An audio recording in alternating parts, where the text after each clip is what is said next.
Great to have you along for the ride. Thanks a lot for stopping by. It is an historic day. Obviously, yesterday, the former president of the United States was shot while at a rally. I've got his son, his namesake, Donald Trump Jr. on. My friend, our prayers, our thoughts, my family, the entire listenership, the entire country is with your father and with you. How are you holding up today? I'm doing okay, my friend. Thank you so much. I really appreciate it. Just means the world to us. We're watching it yesterday. We all saw what went down. I've got to ask, were you there with your dad or no? I wasn't. I was actually, supposed to be. And then some other things came up, and they were going to change it. I was thinking that was possibly going to be, a big announcement, so to speak. Yeah. That day. And when it wasn't going to happen, I said, you know what? Given the week I have in Milwaukee, I'm going to spend a couple days with my kids and take the weekend off before the kind of craziness of the RNC. So yeah, no, I was with my children when I got a call, and no one really had any information, and I didn't know what was going on. I didn't know much for it. Took a while actually. So yeah, pretty scary times. I want to get into exactly, where you were, what you were doing, how you're feeling, all of that. But I want to start with this. How is your dad? How is he physically? How is he mentally? He's doing great. It was funny in sort of true Trump fashion. I mean, we get on the phone, and I just like, hey man, you are a serious badass. I mean that Yes. photo was so iconic. And we sort of laughed about that. Obviously, a somber time, but Trump's always going to be Trump, as you can see. Even under fire, quite literally. Yeah. Just defiant. And he just wants to fight for our country, Joe. They've tried everything. Don, they've tried everything. Let's make him broke. Let's attack him in elections. I'm going to run to get Trump. Let's have him charged with things that they can't charge. They're changing statutes of limitations to get the Yeah. guy. Let's get him off the ballot. Let's call him a fascist. Let's call him Hitler. Let's say the target is on him now. The bullseye is on him now. I mean, he had to think in the back of his head. You had to think, Eric, the entire family. They might try to take him out. Were you listen? Listen, As start. Go ahead. I said this a couple of months ago. I was like, hey, they've tried to bankrupt him. They've tried to jail him. One of the crimes, alleged crime nonsense. We all know that. We see the shady characters involved. Yes. Carries the death penalty as a possible, part of the sentence. I mean, they've tried to do all of that. They wanted to remove his Secret Service detail. Members of Democrats in Congress want to remove the Secret Service protections. I mean, while calling someone a fascist and a dictator and every other name in the book, and he's the greatest threat to democracy in the history of the world. I mean, I don't know. It seems like they've been calling for this for quite some time. I got a lot of hell, I think, a couple of months ago when I said, hey, it wouldn't surprise me if they tried. Like, of course they get. Like, what else is there? They've tried everything else, Joe. What else is there? Would it surprise me? Of course not. I said this a couple of months ago, and the usual, leftist rags. Oh, what is he? Oh, he's, yada yada yada. Hey, as always, I was right. Unfortunately, it takes a little while to figure that out, and a half an inch of shot placement different, and we're having a very different conversation, or not having a conversation at all, because I probably wouldn't be talking on the radio and on TV had it been successful. But that's where we are as a country right now, and it needs to stop. It needs to end. I don't want to hear another word about January 6th. Now that we got a different. Now we got J13. Yeah. And enough is enough, Joe. Without a doubt, it's Donald Trump Jr. Thank you for making the time today and jumping in. When did you find out? Were you weren't watching, right? You weren't there. When did you I find wasn't out? watching. No, Saturday. It was, I guess, early evening. I got a Yeah. phone call. I was out with my daughter and some of her friends, just being a dad. And your dad's been shot. And I'm like, what do you mean? Like, he's been shot? Like, no, there was no other details. There's no information. Obviously they get him. Secret Service gets him locked down preting quickly, and Yeah. no one picking up their phones, and there was probably no cell phone reception. I guess they probably do that for possible IED type of Yes. stuff. So I'm just in this vacuum. I have no idea. He's been shot. I don't know if it's serious. I don't know if it's I didn't know anything. So just try to get my family together, get them all safe and protected, and I spoke to him probably about, I guess, 90 minutes finally Oh after wow. after the initial sort of call. So it took a while to know That's anything. excruciating. 90 minutes.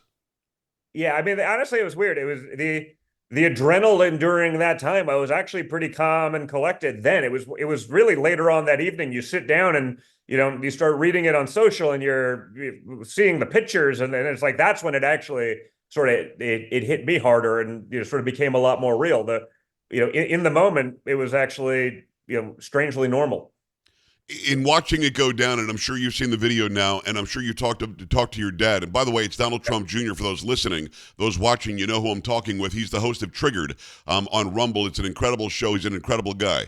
As we're watching it, you said a half an inch. I'm thinking a millimeter or two, and he seemed to turn his head right at the right time to where it grazes his ear and something worse doesn't happen. I mean, but for that moment of maybe divine intervention, as you said, we're not having this conversation. He hits the deck, which is what you do to get out of the line of sight for the shooter. The Secret Service jumps on him. Donnie stands up, he's bloodied, and he tells them, wait. And then you get that iconic picture, the fist is in the air, and he's mouthing fight. What the hell what is this man made of? I don't know. In that moment, I'm running as hard as I can. Carry me out of here. I don't care about the crowd. He wanted them to know he was okay and we're going to win. Tell me about that moment when you see it. Yeah, that's what I said to him. I got on the phone, finally got him. He seemed like he was in a good mood, so we forgave the usual niceties, and I just like, hey, man, you are a serious badass. That photo, we talked. I think the last time I spoke to you was probably or one of the last times I spoke to you was about sort of the mugshot. Yes. At the time of that Iran, I was like, at that time, I was like, that's going to be one of the most iconic photographs in the history of period of photography. Yes. Certainly American history.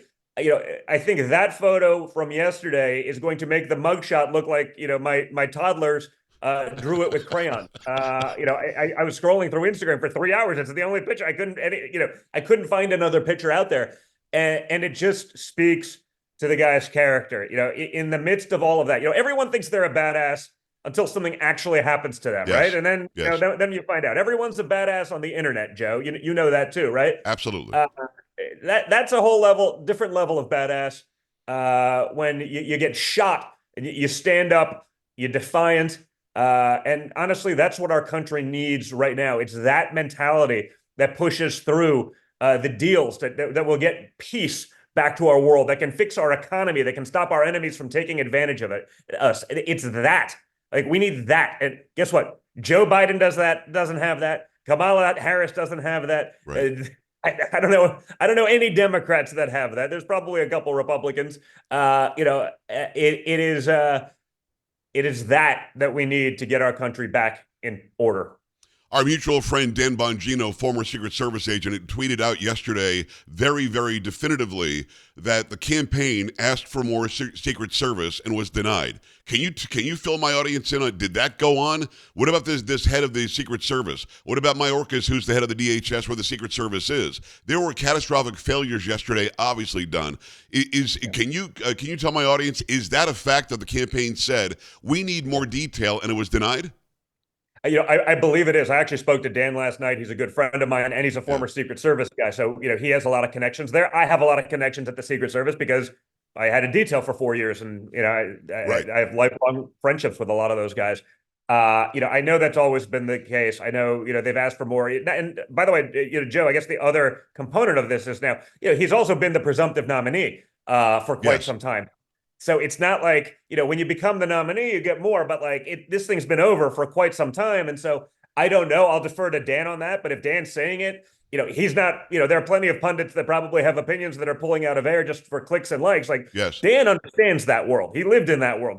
He worked in that world, and he still knows the people. So, I'll defer to him on that. I don't want to speculate, and I don't want to, get over my skis on something I don't actually know about. But, if Dan is saying that, he's not making it up, and he has the inside track to actually know exactly what's happening.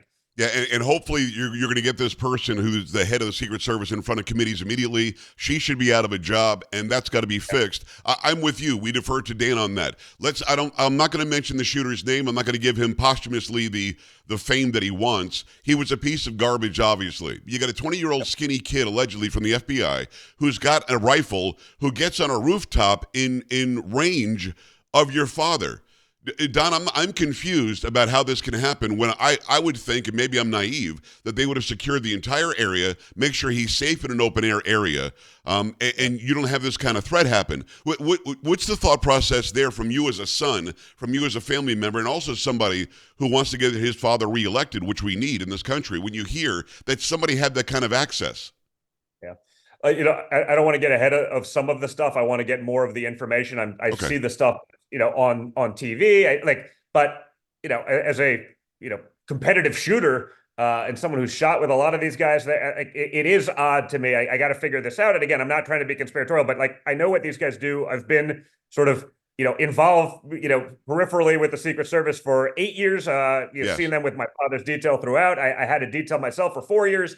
That someone can, with a rifle, get on a roof. You see the BBC interview, a guy saying, well, we were telling everyone that there's a guy with a rifle on a roof for Yes. 5 minutes. I'm like, wait a minute. That doesn't happen.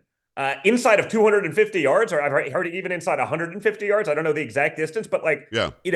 that's a putt. That's not even a chip shot for a competent marksman. And so Yes. that can be allowed to happen. Again, it's too early. I want to get more information.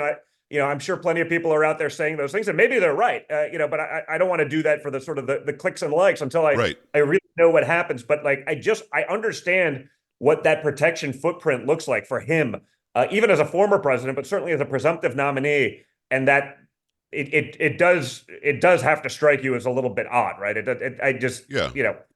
Well, without a doubt, no, I've never had a Secret Service detail, and I don't want you to give me, obviously, the exact how they do it, because we don't want to give anything away. But in a general sense, when you know there's going to be a big event, when somebody who's protected like you were and your dad is, what is expected? Is there an advance team that goes first? Let me eyeball every possible angle.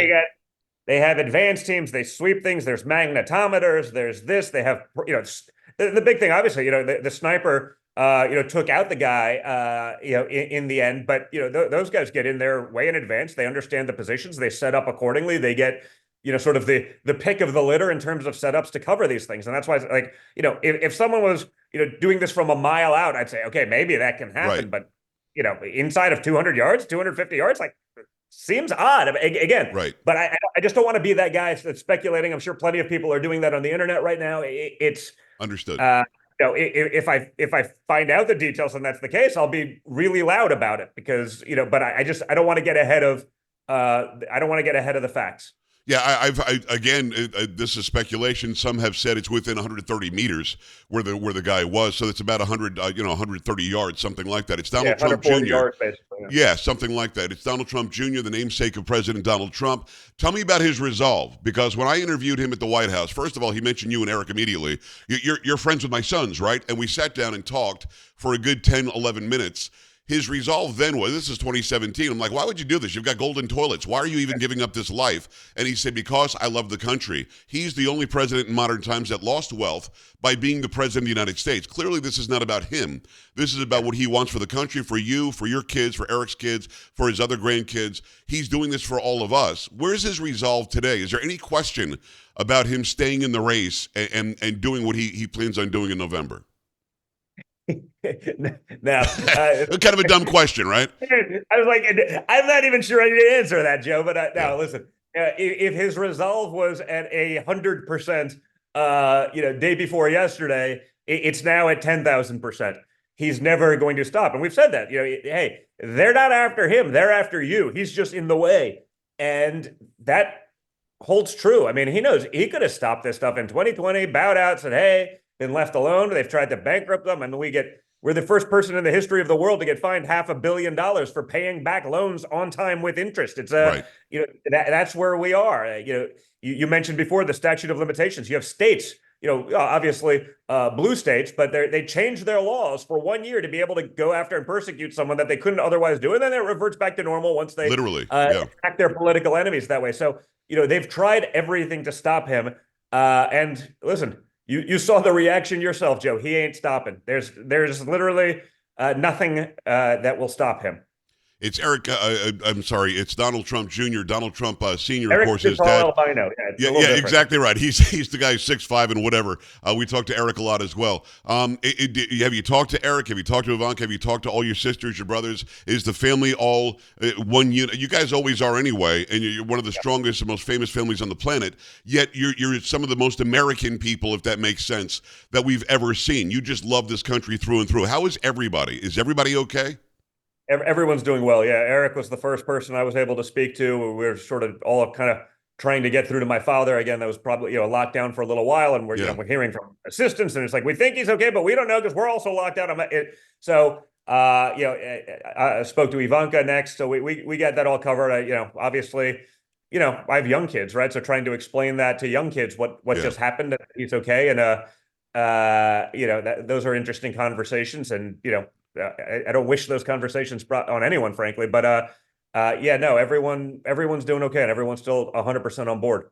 I know you've got a lot of people waiting to talk to you, but let me just ask you something that a lot of people brought up last night. We jumped on, we did 3 hours last night just to make sure that we got all the information, and thank God he's okay. Any consideration for adding private detail, private security, an Eric Prince kind of guy, something like that? Because as much as those who are his personal detail, the Secret Service did a great job yesterday in protecting your father and getting him out of there. But the broader sense, the people that are not his personal detail, that don't know him that on a day-to-day basis, you're getting whoever they send. Is there any thought about doing something privately or not? I haven't had that conversation yet. I don't know.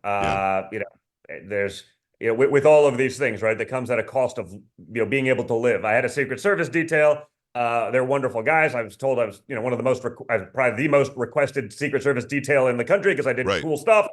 I treat people a lot better than other politicians. I've heard all those stories, but yes.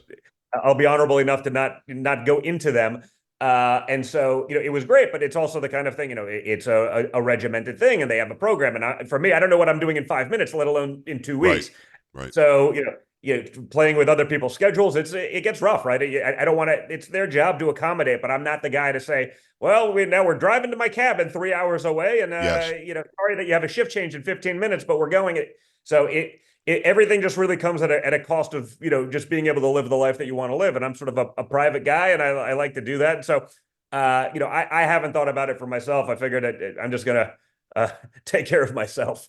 It's Donald Trump Jr. The president, of course, is his father. One last thing. We know that one rally goer got ready yesterday morning, was excited, brushed his or her teeth, had something to eat, went to the rally, and is now dead. That family is without that person simply because a deranged piece of garbage was trying to take out your father. Thoughts for that family and the families of those who were injured as well? Yeah, I guess it's I just posted about it. Corey Compitor, if I could say that right, I'm not sure. I'm just looking at the name; it's a little harder to pronounce. Gotcha. But it's terrible. I mean, these are just patriotic Americans. They're going to celebrate the freedom and the love of country that we're fighting for. That's I've got no words. Shockingly, I usually have words, but it's so sad. I feel so terrible for obviously him and their family, and for anyone else that was injured. It's truly disgusting, and it has no place in America or anywhere else in the world. And yet, this is the environment and the climate that I think has been created by the Democrats and the media, with their constant lies and the barrage of attacks and nonsense on my father, on me, on our family, but more importantly, on conservatives in general, on just Americans in general. I mean, again, look at the way they treat a grandmother who was taking selfies inside the velvet ropes of DC on January 6th versus people who burned down entire cities on the left. It's different. We are treated differently, and it has to stop. It has to be put to rest, and it has to just end once and for all. It can't continue like this. I appreciate you going there. I appreciate you making time today. This is going to galvanize the country. I haven't felt this way that I feel today since the day after 9/11, in that you feel helpless and then you feel restored as an American, that you want to galvanize around good over evil. And what your father is trying to do for this country is good. What you and your family try to do is good for this country. And again, God bless you. God bless him. God bless your entire family. And Don, making time today means an awful lot to me. Thank you, my friend. Thanks, Joe. I really appreciate it. We're back after this in the Joe Pag Show. Stay here.